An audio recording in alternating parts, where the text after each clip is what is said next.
The first thing that we do when we check into a hotel room, every time, is we check for bed bugs.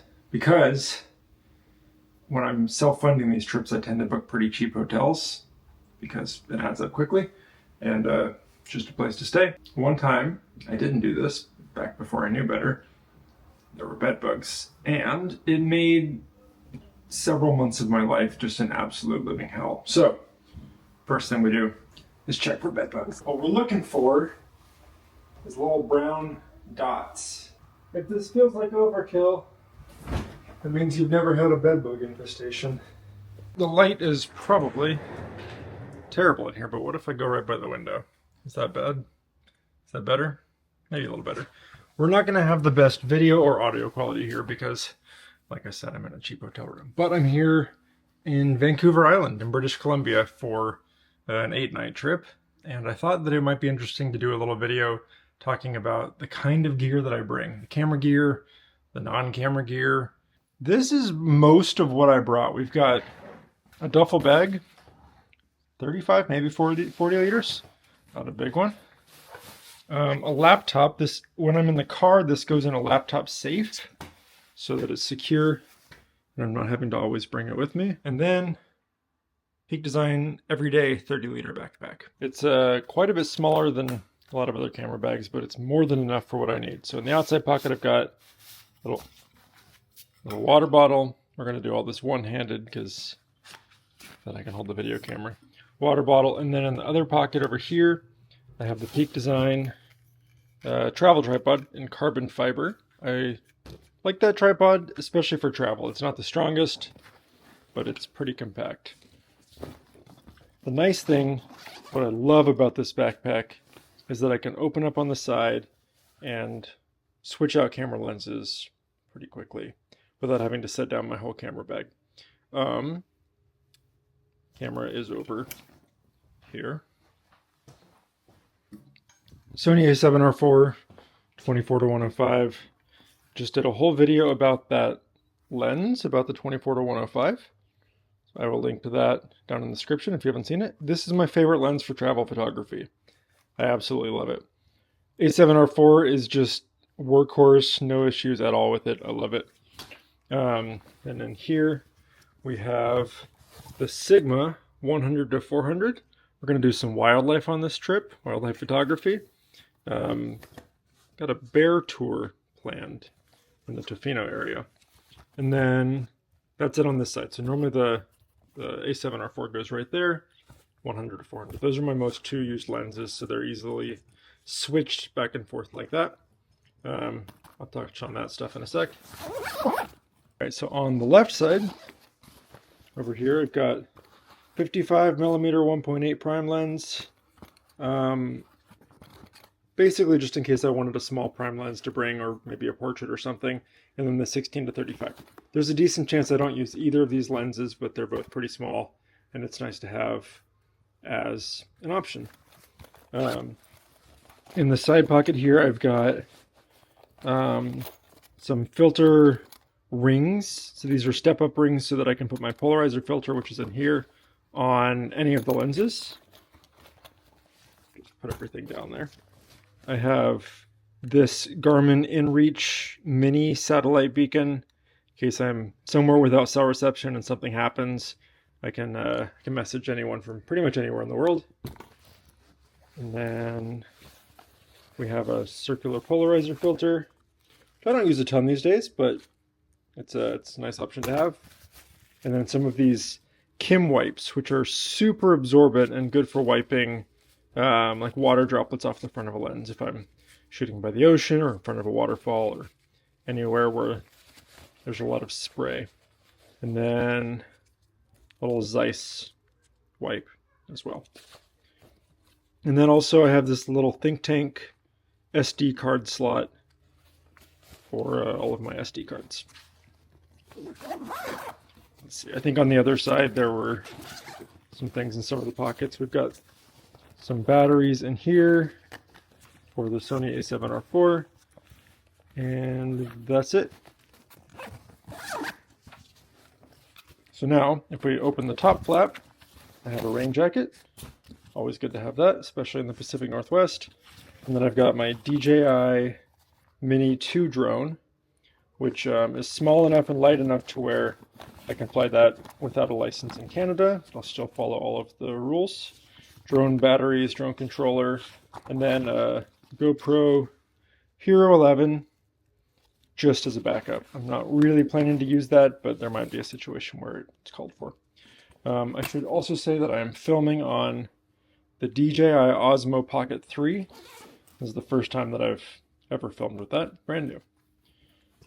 In the pocket here, kind of the laptop area, I've got my Ricoh GR3X, just kind of as a backup camera, just in case something happens to my main Sony camera. I don't foresee that happening, but this would get me through in a pinch, and it's a nice option to have if I want to just go somewhere and just carry a tiny little camera. A little battery pack. This is an Anker, I think 10,000 milliamp. I've got a USB to USB-C cord. This is just the case for the Osmo Pocket. I have a microfiber cloth, a USB rechargeable headlamp, and some sunscreen. This Sunbum seems to be less greasy feeling, but still on the lookout for perfect sunscreen. And then I snagged this from a hotel. This is a shower cap, and basically use this if I'm ever hiking around in the rain and I have my camera hanging from this guy from the Peak Design capture clip. I can just plop this over the top of the camera just to keep some of the rain off it if it's an absolute downpour for a while. I also, on my Sony, I have a three-legged thing L bracket, but the one that has a built-in like Arca Swiss little clip on the bottom that's compatible with the Peak Design capture clip. That way I can have the benefits of an L bracket where I can clip it into the tripod vertically and horizontally, and I can use the capture clip. And it adds a little bit of bulk, but anytime I'm doing any kind of photography where I think there's a decent chance that I'll use a tripod at some point, I have this on. So pretty much anytime that I'm not walking around with just the camera in like a city. And then a little Peak Design leash strap. That's pretty much all the camera gear that I bring on most kinds of travel projects. If I'm doing more city stuff, I'll bring maybe a couple extra prime lenses and probably not the wildlife lens. But yeah, this is pretty much all that I bring. And it's, I mean, it adds up to a lot of money. Like, this is expensive gear, but the number of pieces of gear is fairly minimal. And you can replace most of this stuff with way cheaper options if this is out of your budget. All right, let's talk about what I'm wearing, because why the hell not? Starting at the bottom, I've got these Danner boots that I freaking love. They're perfect, like, jack of all trades, outdoorsy, but not super outdoorsy looking boots. They work okay in cities, and so I like them for travel shoes. They're Gore-Tex. They are waterproof, which means they're kind of sweaty, but I like them in moderately chilly climates. Pants, I think these are from Huckberry, but any old pants will do. And then on top, I'm wearing my Arc'teryx Atom LT jacket, which I think they stopped selling, but they sell a version of that. I've got a couple of these in a couple different colors, and I love them. Arc'teryx rain jacket. We've got a hat. It's just a little baseball cap. I think it's like a waxed canvas, so it keeps some of the rain off my head. Gummy vitamins. Why the hell not? I've got 2 Peak Design packing cubes. Probably don't need to go into too many details of what's in here.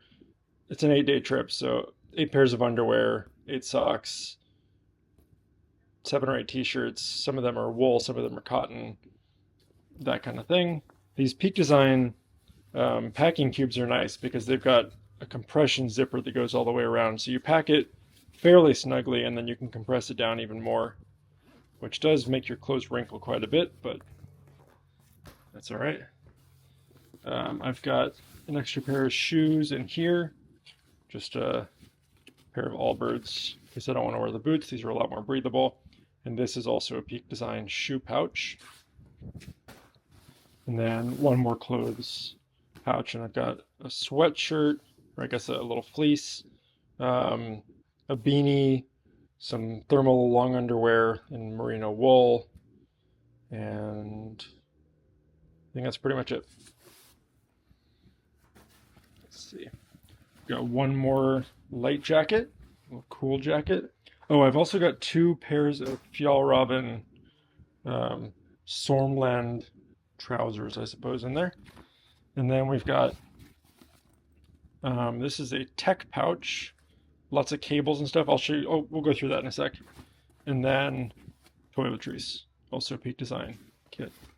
That's a wrist brace because my wrist has been feeling a little funky lately, but fingers crossed we don't have to actually use that.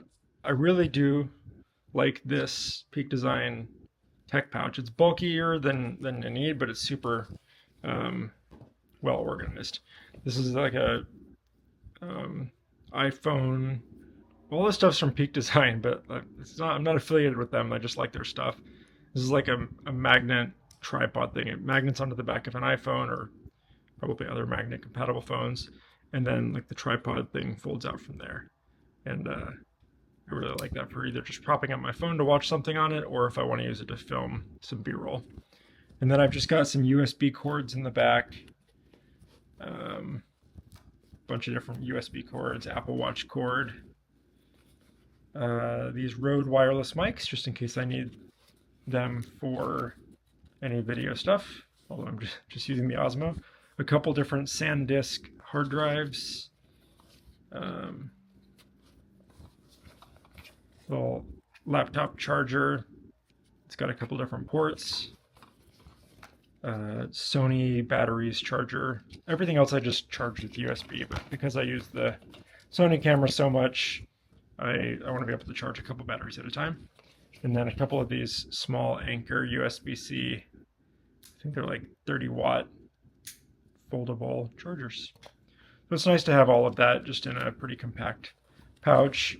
There's a couple other things in here. I've got just an extra micro SD card and an adapter, so I can use this as a backup for any of my cameras, whether they take the full-size SD or the micro SD. Little Allen wrench, because sometimes you need that to take on and off tripod mount or tripod plates. And then various adapters. So we've got like USB-C to Lightning and USB-C to micro USB and USB-C to USB-A, all those different things. Pretty much anything that I'm going to need for any of my electronics stuff. So that's pretty much it. I also have a Dometic car fridge, a camp chair, and a big Jackery battery that's used to power the car fridge. That's completely overkill. It's nice to have a cooler, and because I already have that car fridge and the battery, I just use that so I'm not having to deal with ice. But if I were just doing road trips and not doing a lot of car camping, I would probably just get a cooler. I do a lot of eating out on these trips just because I don't want to take the time and energy to actually do cooking. But it's nice sometimes to have food options in case I'm somewhere cool and I don't want to take the time to go to a restaurant. So I'll get like a pre-made salad kit or sandwich makings or that kind of thing. And then I'm very much addicted to coffee, and so I have a whole setup for making coffee. Maybe I'll do a video on that someday. I feel like it's a little bit out of the scope of talking about photography stuff, but if you're really into coffee, you probably already have a way to make coffee. And if you're not, then hotel coffee will probably be just fine. Yeah, hopefully that all makes sense. If you have any questions about any of that, let me know, either in the comments or shoot me an email. And then I think that's it. Yeah, a little bit all over the place, and I think the video quality is probably not quite as good in this video compared to some other ones, but that's because I'm just filming in a cheap hotel room on a pretty cheap camera. But I think it's the content that is relevant here. Let's see, what else? I have tonight and then 7 more nights of travel here on the north part of Vancouver Island. I'm going to make that into either 1 or 2 behind the scenes vlogs, and then you'll see the photos from this trip on Instagram and on my website and all of that. So thanks for watching. If you want to see what I bring on like more of a camping oriented road trip when I'm sleeping in the car, I made a whole video about that, and I will link to that probably right here if I can figure out how to make that work. And then you can go check that out and see. It's a little bit more in depth than this, but hopefully this is a good overview. And yeah, I'll catch you guys later.